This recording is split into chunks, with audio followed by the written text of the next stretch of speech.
Hey, what's going on, guys? Today we're going to be discussing the end of the Rams season. This on another episode of the LA Rams. They are no longer going to the Super Bowl. They lost to the Seattle Seahawks by 3 points in the NFC Championship game. It sucks. I'm still a little upset about it, but I figure it's the perfect time to talk about the Rams, how their season ended, and where the blame, if any, should be pointed. So, overall, had a great season, won more games than they lost, made it in the playoffs. And I can be happy about that. I think all Rams fans should be happy about that part of it. Matthew Stafford had an MVP season. We have 2 draft picks next year. There's a lot of things to be happy and excited about. Now let's get into the criticisms. 1, failing to win the division.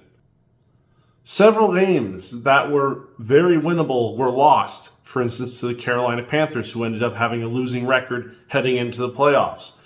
We lost games we should have won.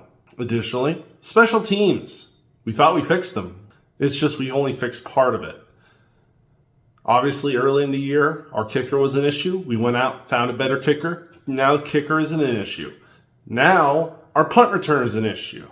And it's not the first time he's fucked up. For anyone who didn't watch the game, the Rams punt returner on a punt failed to catch the ball. Now, it wasn't like someone touched him. It wasn't like there was a Seahawk driving his helmet into his gut. No, this man fumbled around with the ball and lost it. And that is a little unforgivable. The Rams, after this, switched him out. And to be honest, if you look at his run back stats, he hasn't been doing much this year. He should have been switched out sooner. He shouldn't have waited to the NFC Championship game to say, oh, this guy might not be that good when you compare him to most other punt returners. But that was not addressed, and it happened. Another criticism. Most Rams fans who follow the team throughout the offseason, into the regular season, had a very big gripe with the team. And they were very vocal about it, about wanting it getting addressed. And it didn't. And that was cornerback. You take that cornerback room and you compare it to almost all the other contenders for Super Bowl this year. And it's worse. It's the worst. By far. You got Emmanuel Forbes, who is more times than not brain dead. You got Darius Williams, who's putting up a good performance, except he's old. And then you got the rest of them, which vary wildly from total garbage to half decent. How? How do we build a cornerback room that bad? Thank God we have good safeties. Except the good safeties couldn't save us every play this game. Now, could they? The Rams, on defense, gutted middle linebacker. Okay, you gutted middle linebacker a few years back. You made more cap space. That cap space should have went to get a good corner. It was necessary. We didn't have a good one for 2 years. And it showed. JSN showed in the numbers, blowing up our secondary. The safeties couldn't save us every time because the cornerback room was terrible. Rams fans who actually cared and noticed this were complaining heading into the trade deadline. Trade for a good cornerback. There's plenty of them out there. There's plenty of teams with good cornerbacks that are sucking that would probably trade one. We have the draft capital. Don't waste Stafford's year.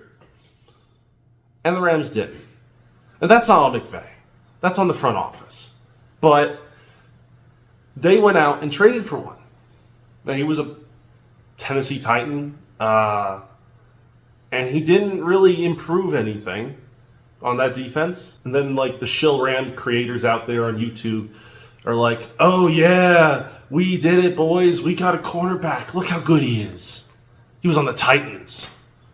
And we traded for a cornerback that we didn't really even use. And no hatred to him. He might be good, but we never really put him out there long enough to find out because we had so much faith in Emmanuel frickin' Forbes. Emmanuel Forbes isn't that good. I don't know how Rams fans online just convince themselves of that. That man gets burned and forgets who he's covering like it's a clinic. And yet, probably we won't address the secondary because we got people to re-sign. We got to improve that offense. We got to figure out the O-line. And finally, the Bills coming due on our D-line. So it probably won't get fixed because it's not a priority. We'll just keep throwing out the same mediocre 3 to 4 cornerbacks. Hope Quentin Lake, Cam Curl, and Cam Kitchens can save us because they're good safeties, and see what happens. And honestly, the better roster won. Seattle had a better defense. The Rams had the better offense. It was the fight between those two units that decided this. At the end of the day, the season's over, off-season's ahead, and the Super Bowl's on, which I'm not really going to do a actual prediction video for Super Bowl, but here's my thoughts. Seahawks win, Patriots are frauds. Long live Sam Darnold. So with that being said, guys, please like, share, subscribe down below, comment what you think, and I'll see you next time.